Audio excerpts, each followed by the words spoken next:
হচ্ছে। তোমাদেরকে দেখাই মাংসটা। এই দেখো, বেশ বড় বড় করে আলু দিয়ে দিয়েছি।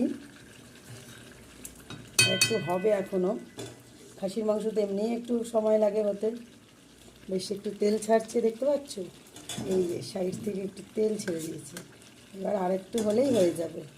তারপরে কি হবে আমাদের পেটে।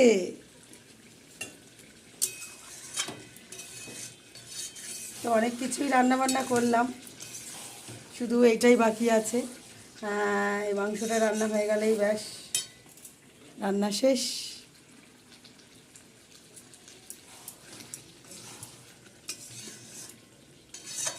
তোমরাও কি তোমাদের বরের জন্মদিনে এরকম রান্নাবান্না করো বন্ধুরা?